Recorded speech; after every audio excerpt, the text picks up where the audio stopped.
Lockdown corona నేపథ్యంలో RSS పలు సేవా కార్యక్రమాలు నిర్వహిస్తోందన్నారు ఆ సంస్థ చీఫ్ మోహన్ భగవత్। ప్రస్తుతం ఆయన మాట్లాడుతున్నారు, లైవ్ చూద్దాం।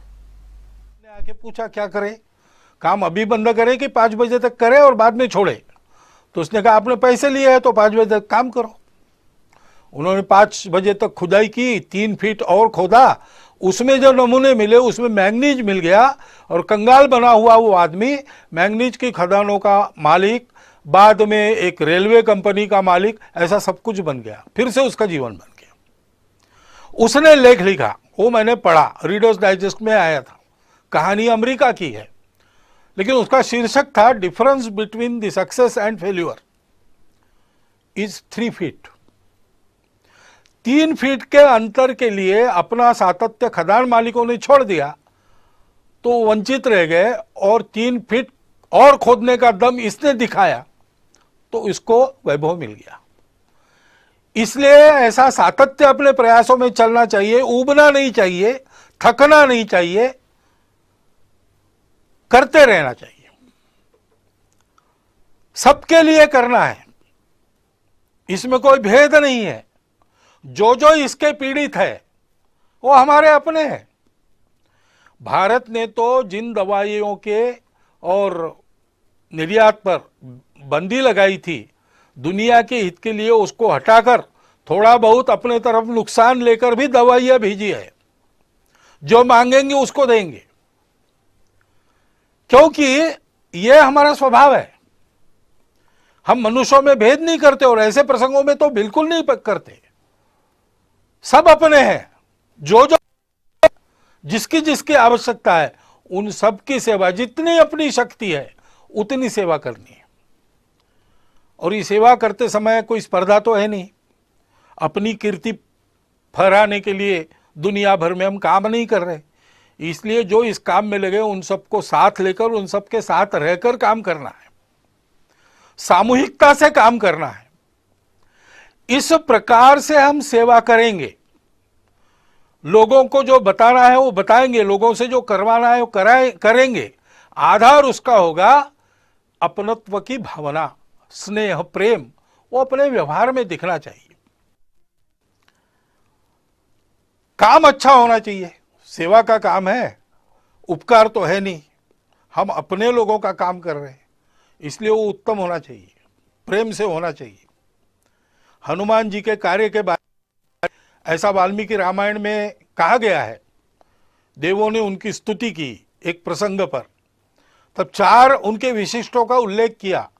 धृति, दृष्टि, मति और दाक्ष, यानी दक्षता, सावधानी। सावधानी आवश्यक है। हम काम करेंगे, लेकिन हम काम करते रहे, इसलिए काम करते करते हम बीमार न हो जाए। इसलिए आजकल आयुष मंत्रालय के द्वारा एक समर्थित काढ़ा है, उसको हमने रोज पीना चाहिए। बाकी मास्क लगाना, अंतर रखना, ये सारी बातें, हाथ धोना, स्वच्छता रखना, हम स्वयं चिंता करें कि हम काम करने लायक रहे। अपनी मदद जिनको वास्तविक आवश्यकता है उन तक पहुंचे। दूर तो लोग भी रहते हैं दुनिया में, वो हमारी मदद लेके चले न जाए।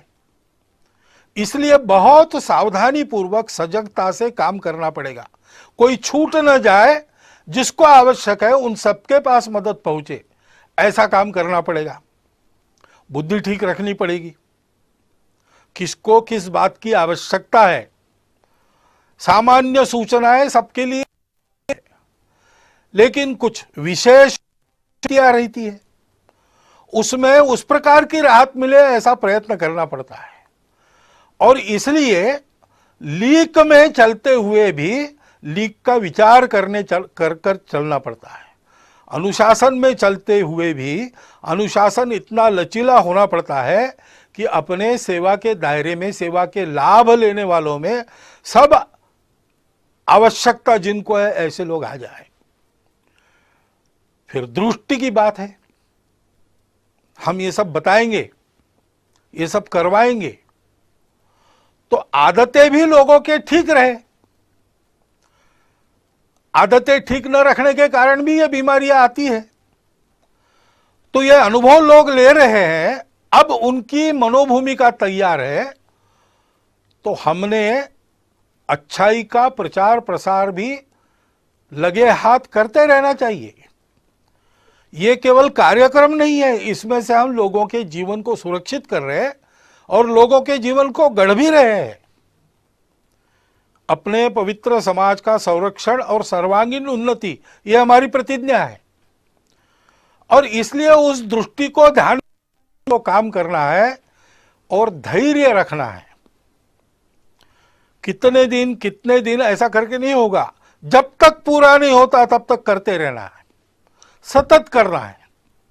ऐसा करते रहना और ऐसा करते रहते समय ये जैसे गुण है हनुमान जी से, वैसे विदुर नीति में एक बात बताइए दोषों को टालने की।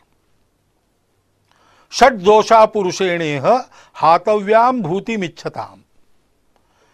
जिस पुरुष को चाहिए, अपना विजय चाहिए, अपना प्रभाव चाहिए, अपनी खुशहाली चाहिए, उसको 6 दोषों का हनन करना पड़ता है, उनको दूर करना पड़ता है। वो कौन से है? निद्रा, तंद्रा, भय, क्रोध, आलस्यम, दीर्घ सूत्रता। आलस्य और दीर्घ सूत्रता काम की नहीं है, तत्परता चाहिए।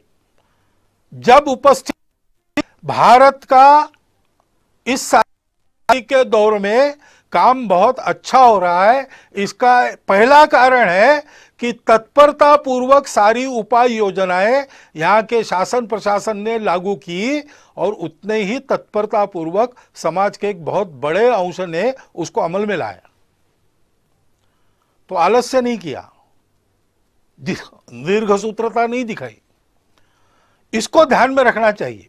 वो तत्परता अपनी कायम रखनी चाहिए। निद्रा, तंद्रा यानी असावधानी, काम करते करते धुन लग जाती है, उसको तंद्रा कहते हैं। धुन लगना अच्छा है लेकिन तंद्रा अच्छी नहीं, क्योंकि उसमें विचार नष्ट होता है। सोच समझ के सजग रहकर एक एक कदम डालते हुए काम करना और भय और क्रोध को टालना।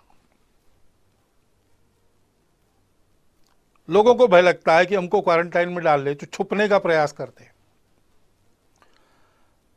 लोगों को कुछ नियमों में बांध दिया तो लोगों की ऐसी भावना होती है कि हम पर कुछ प्रतिबंध ला रहे। अब संघ ने अपने और मार्च में ही तय करके जून आखिर तक सारे कार्यक्रम बंद कर दिए। लेकिन किसी किसी को लग भी सकता है कि सरकार हमारे कार्यक्रमों पर प्रतिबंध कर रही इस निमित्त, और भड़काने वाले लोगों की कमी नहीं है।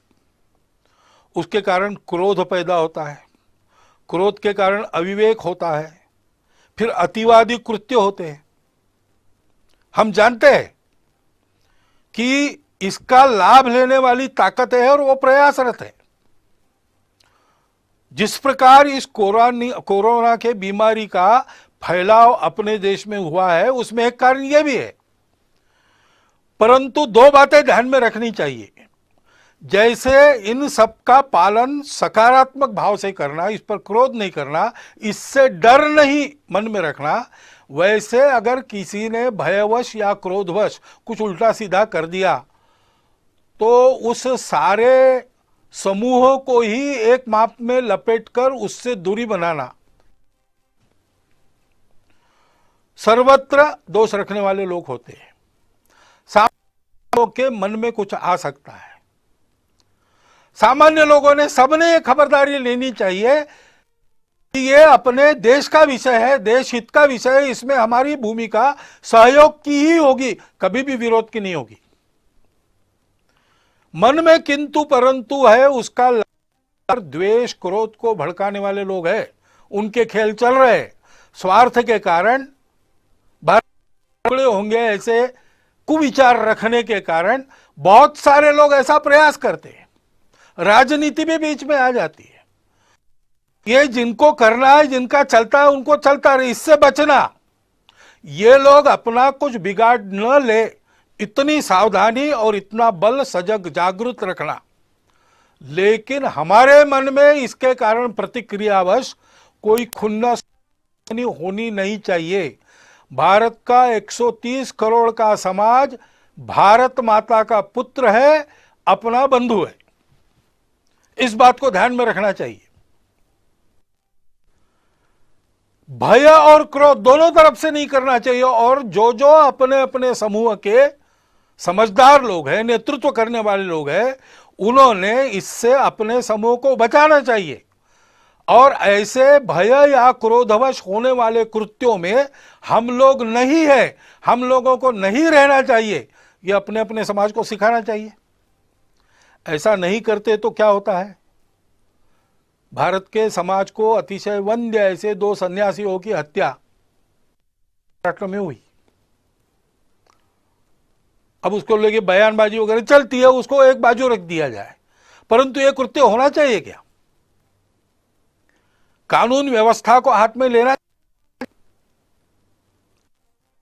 ऐसा जब होता है तो पुलिस ने क्या करना चाहिए? ये सारी बातें सोचने की बातें हैं। ऐसे संकट के घड़ी और ऐसे मन में परंतु रहते हैं, रह सकते हैं, अपेक्षा स्वाभाविक है। उनके चपेट में न आके हम सारे भेद की, स्वार्थ की प्रवृत्तियों को अलग रखकर उनसे बचते हुए, उनको उभरने न देते हुए देश हित में सकारात्मक बनकर ही आगे बढ़ना चाहिए। भय क्रोध ये जो 2 दोष है उसको टालना चाहिए। उन सन्यासियों की हत्या हुई, पीट पीट कर मार डाला गया, निरुपद्रवी लोग थे, किसी का कोई अपराध उन्होंने किया नहीं था। धर्म का आचरण करने वाले, धर्म का आचरण फैलाने वाले थे, मानव पर उपकार करने वाले लोग थे। उसका दुख हम सबके 28 तारीख को उनको श्रद्धांजलि देने के लिए हिंदू धर्म आचार्य सभा ने कुछ आह्वान भी किया है, विश्व हिंदू परिषद ने जो कार्यक्रम भी दिया है उसका हम सब लोग पालन करेंगे। उनकी स्मृति में अपनी श्रद्धांजलि व्यक्त करता हुआ इस विषय में मैं आगे बढ़ता हूं। धैर्य रखकर सारी बातें करनी चाहिए, क्योंकि ये बीमारी जाएगी, लॉकडाउन की आवश्यकता नहीं रहेगी। लेकिन जो अस्ता व्यस्त हो गया उसको ठीक करने में समय लगेगा। हमने देखा है कहीं कहीं ऐसा हुआ भी है कि थोड़े से बंधन शिथिल होने के बाद एकदम भीड़ हो गई, फिर से उनको तितर बितर करना पड़ा। ये अविवेक हो सकता है समाज में। सामान्य व्यक्ति को ऐसे समय में दिशा देने वाले लोग होने पड़ते हैं। अब विद्यालय खुलेंगे तो फिजिकल डिस्टेंस मेंटेन तो करना पड़ेगा आने वाले समय में कई दिनों तक। उसकी व्यवस्था कैसे होगी वो बताना भी पड़ेगा, समाज इकट्ठा के ये कैसे हो सकता है सोचना भी पड़ेगा। विद्यालय में, विद्यालय के आसपास के परिसर में छोटी संख्या में क्लासेस लगा सकते हैं क्या, ई क्लासेस लगा सकते हैं क्या, क्या करके विद्यालय की शिक्षा शुरू भी होगी और ये डिस्टेंस मेंटेन होगा। बाजार वगैरह शुरू होंगे लेकिन लोग इस अंतर को कायम रखने का पालन करेंगे। फैक्ट्री